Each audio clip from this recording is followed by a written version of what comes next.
Hi, everyone, and welcome to the final talk of Freeplay 2020. My name is Chad Toprak, my pronouns are he, him, and I'm the director of Freeplay, the world's longest running independent games festival. I'd like to begin by acknowledging that Freeplay hosts and broadcasts from the stolen lands of the Wurundjeri people of the Kulin Nations, where stories have been shared and games have been played since time immemorial. We pay our respects to elders past, present, and emerging, and to anyone watching who has a connection to the world's oldest continuing culture. Sovereignty was never ceded, and the violence of the colonial project is ongoing. Freeplay also stands in solidarity with Black communities, both here and around the world, against prejudice, injustice, and violence. Black Lives Matter is not a new or revolutionary statement, but it is one that needs to be said and said again and said louder. So welcome to everyone joining us on the stream, and welcome to anyone who watches this talk afterwards. This session is called Belonging to a Game World. And joining us is Federico Fasce from the UK. Federico is a game designer from Italy. After working as a creative technologist for VR at The Guardian, he now leads an independent games degree at Goldsmiths London. He's a strong advocate for personal games, and he believes that getting more people into games is the only way to push this form of expression forward. Over to you. Hi, hello everybody. Let me just share my screen. It appears to be disabled right now, my screen sharing. Oh, stand by. Yeah.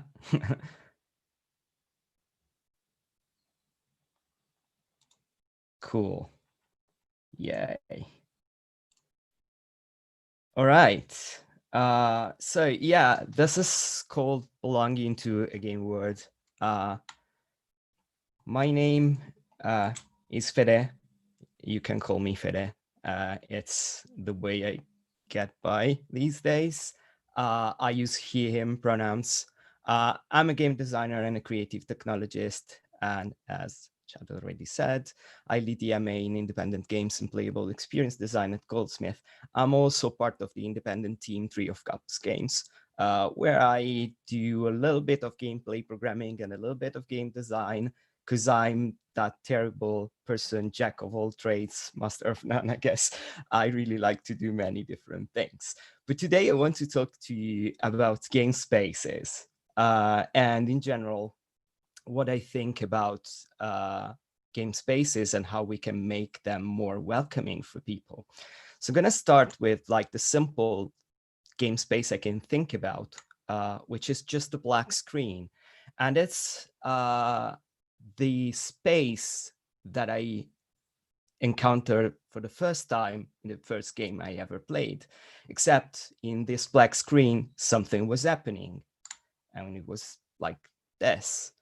So basically, there was this little spaceship, which was actually a triangle, and there were like just dots and shapes going around representing this space battle.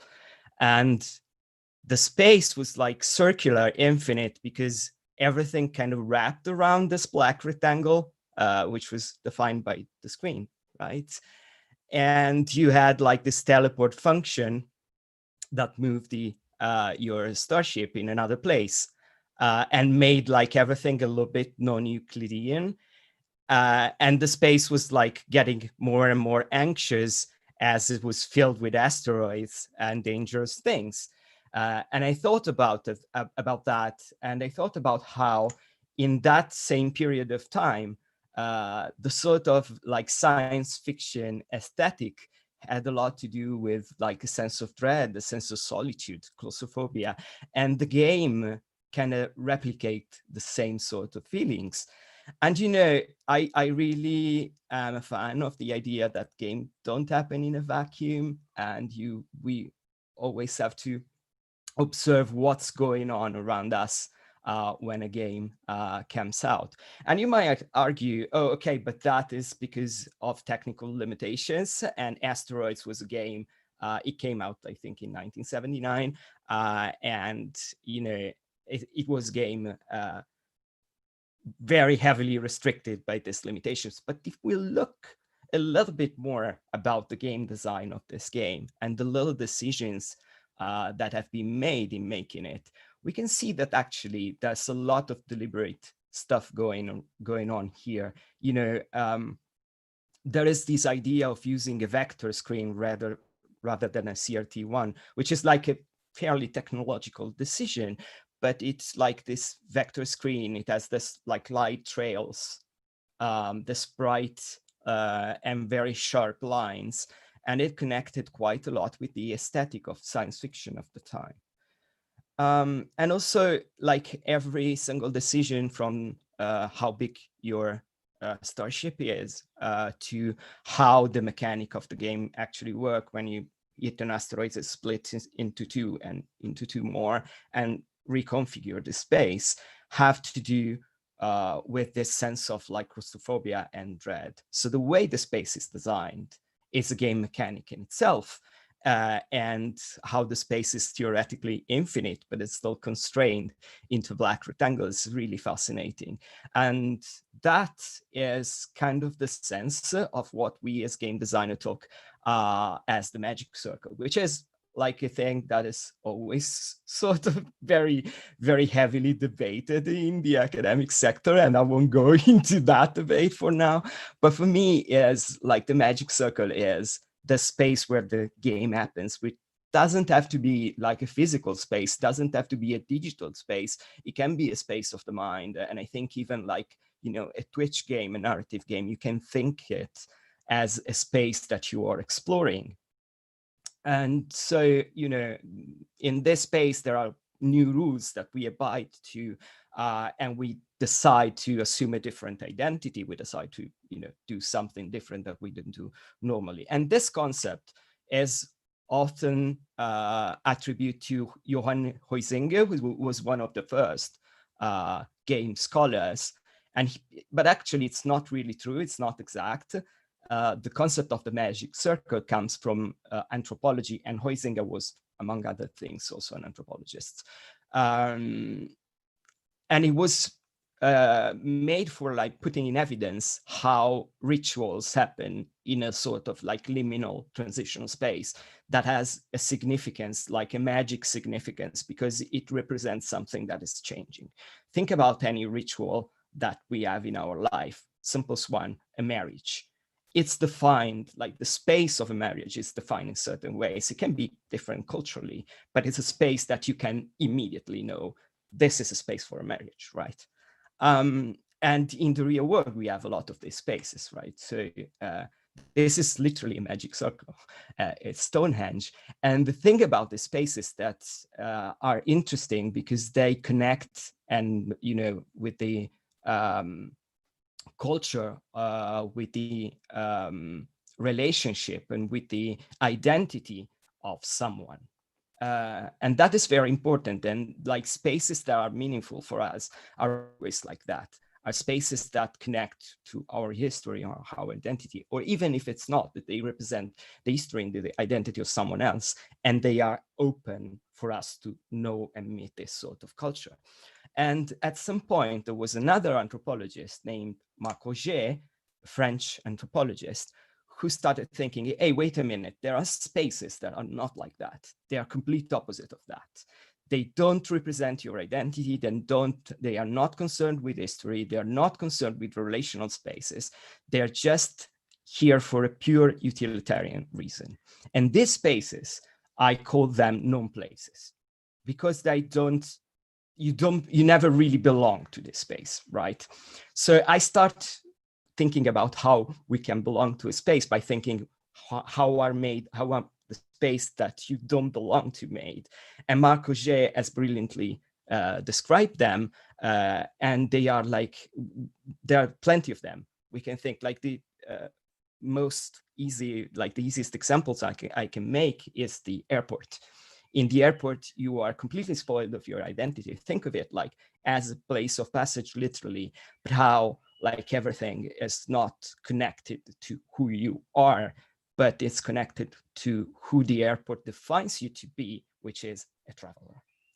And there are games that have used this idea of non-place in a very creative way.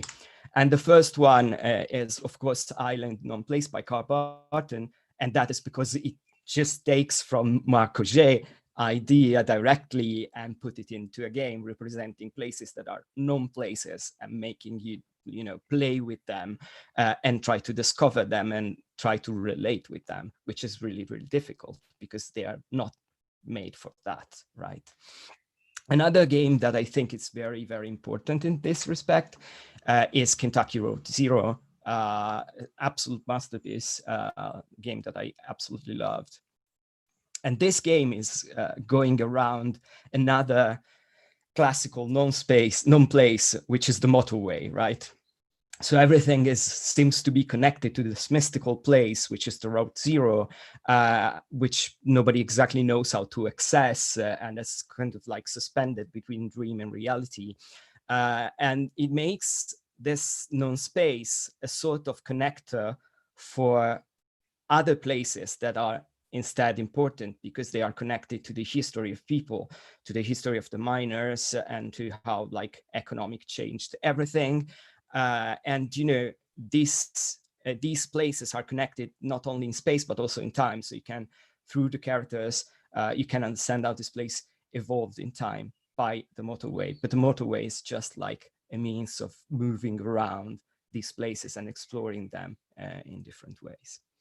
And another one that I think uses non-places in a really, really funny and interesting way is the upcoming An Airport for Aliens, currently run by dogs, by Xavier Nelson Jr. And this game is, I'm really hit and really waiting for this game so much because I like the way he deliberately took a known place, which is the airport, and deliberately made he enforced this idea that you in the airport are a sort of an alien and just plays with it really, really nicely in a really humoristic way, which I think makes it so interesting. But yeah, getting back to non-places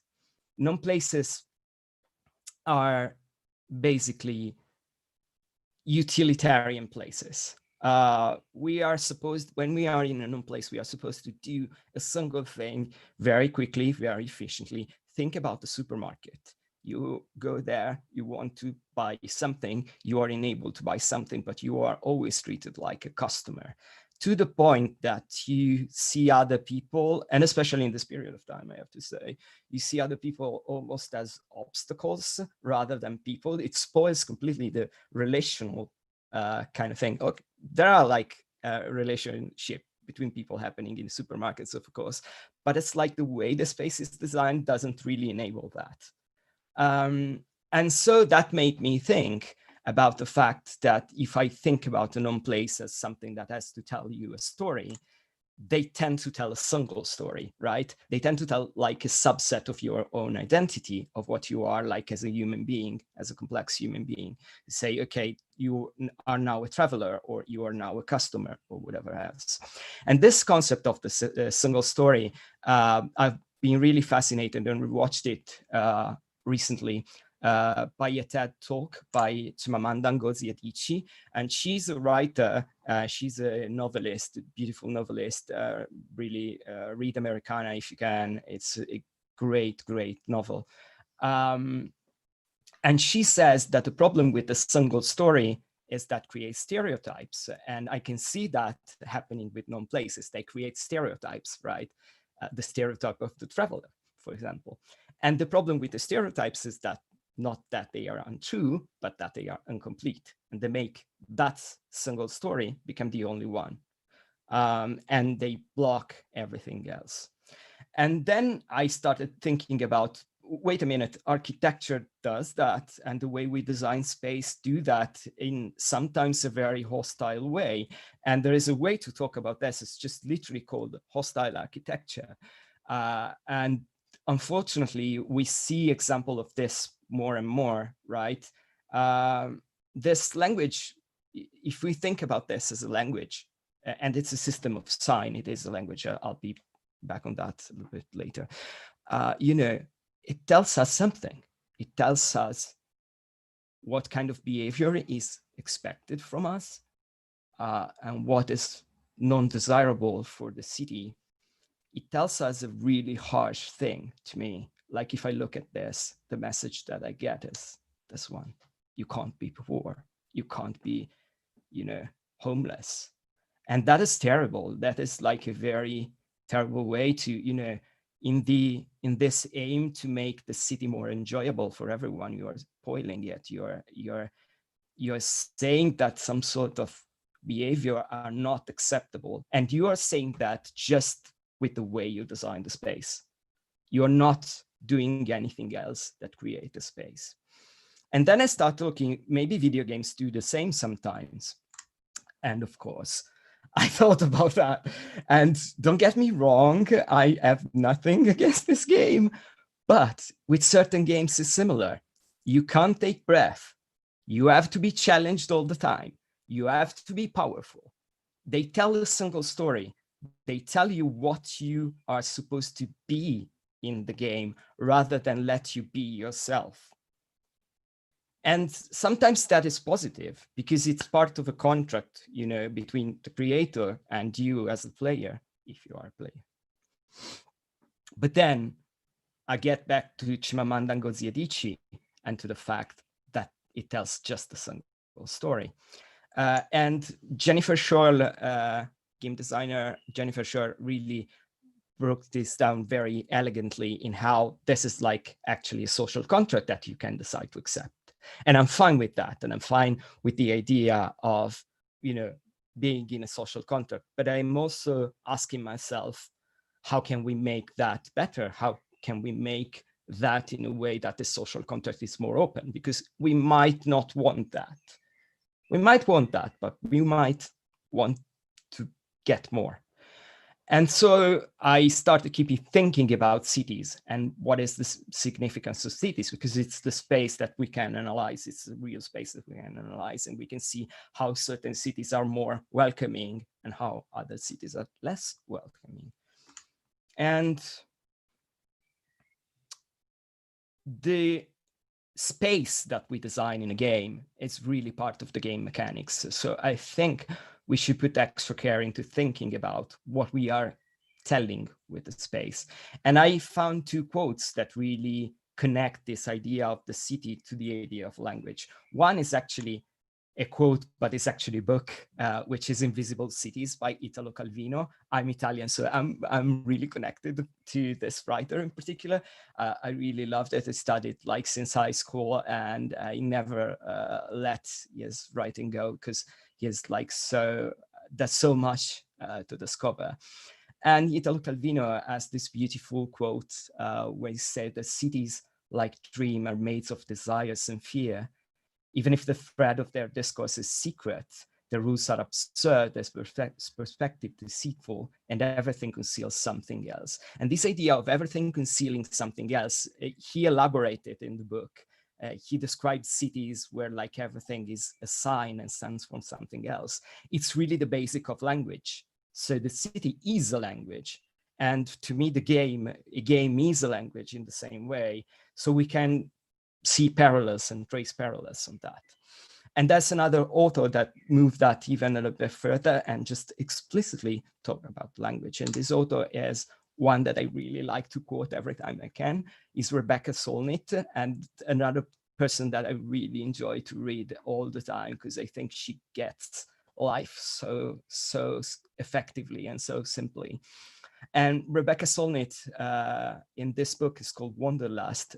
She looks at walking and the significance of walking.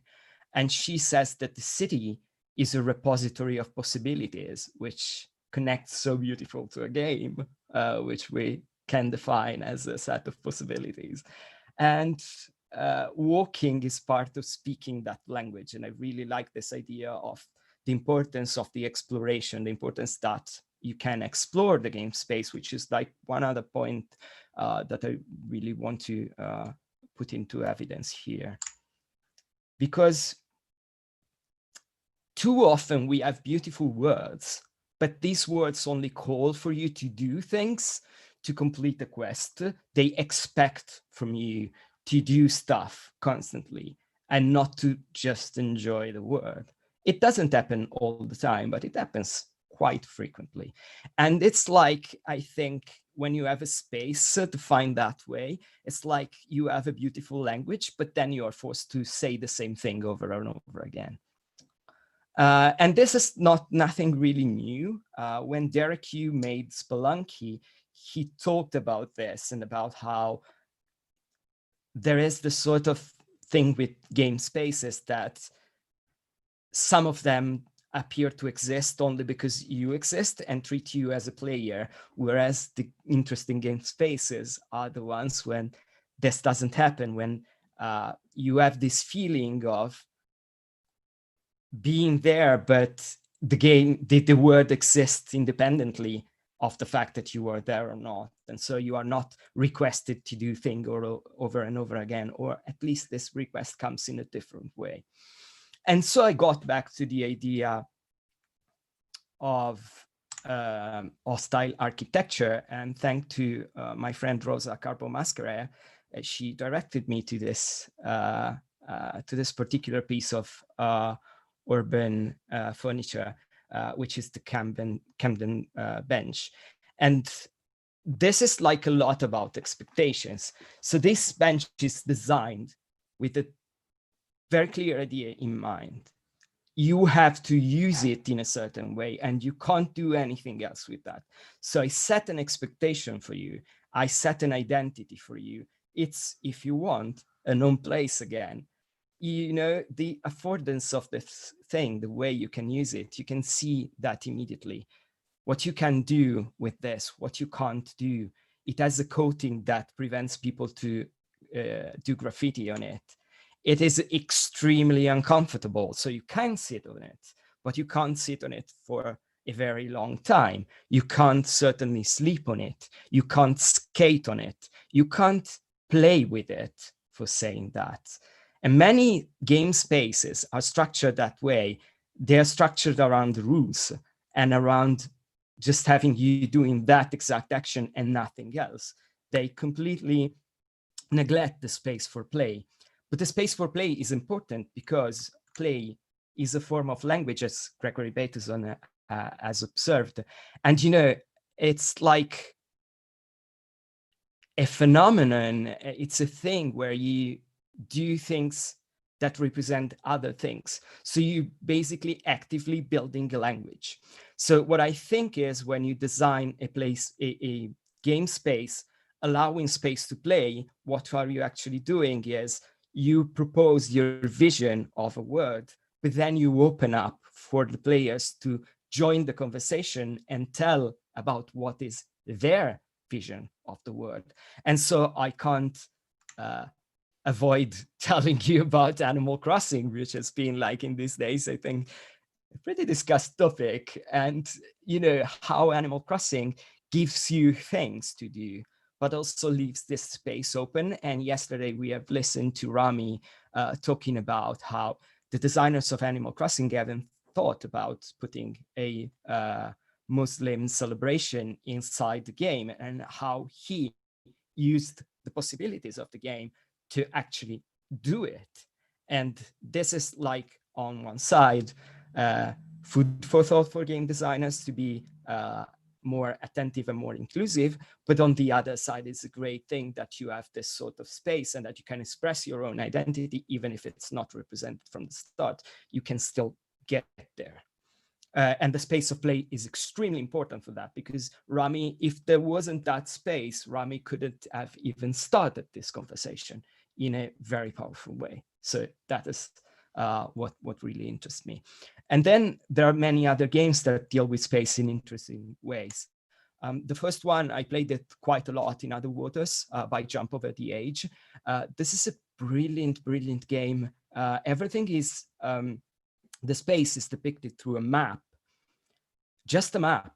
And you don't have a first-hand experience of this because you are an artificial intelligence and you are communicating with the pilot, and the pilot, she is the one that is experiencing the space and reporting to you And all you can do is analyze and study whatever she's watching and she's reporting to you, and make connection and understand how the space work, and the creator create through their interactions, create the space and negotiate the space.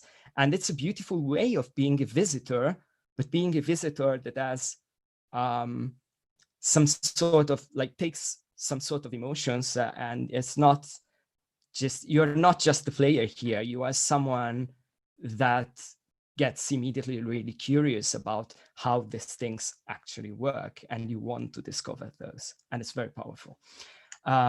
Another one is #selfcare, and here is more like an intimate space, a space that is just for you, and it gives you some sort of, you know, possibilities that you can explore to unwind, or to just be with yourself and to think in a healthy way. And yeah, that is like a very interesting way to use a game space as well.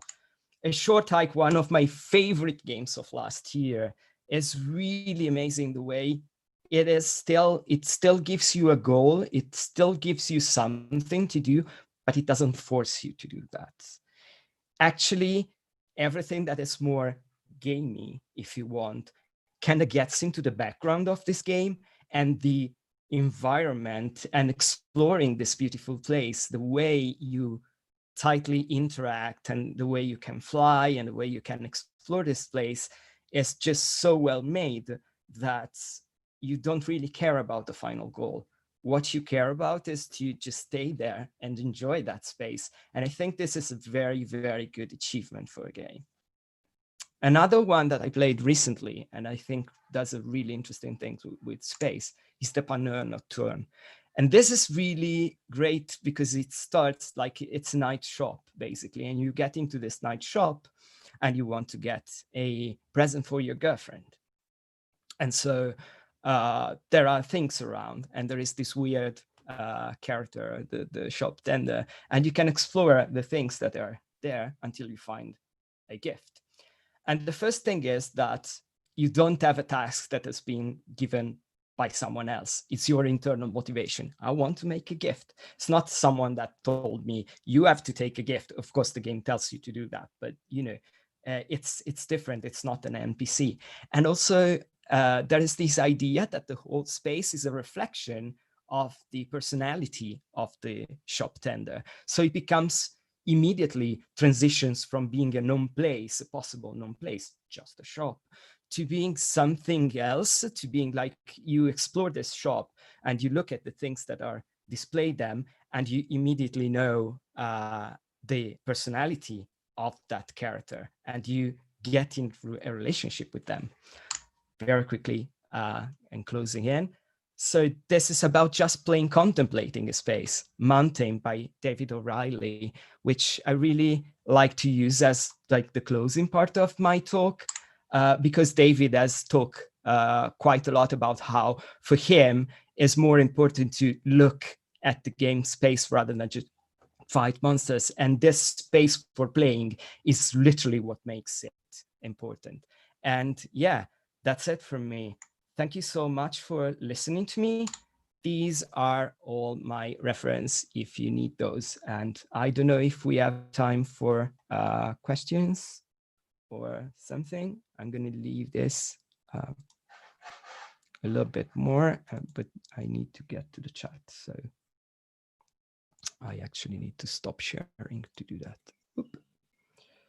Okay, no, that's no time for questions. But yeah, if you have any questions, just feel free to tweet at me, DMs, and drop me an email. You have the references now, so I will be happy to answer. Thank you so much.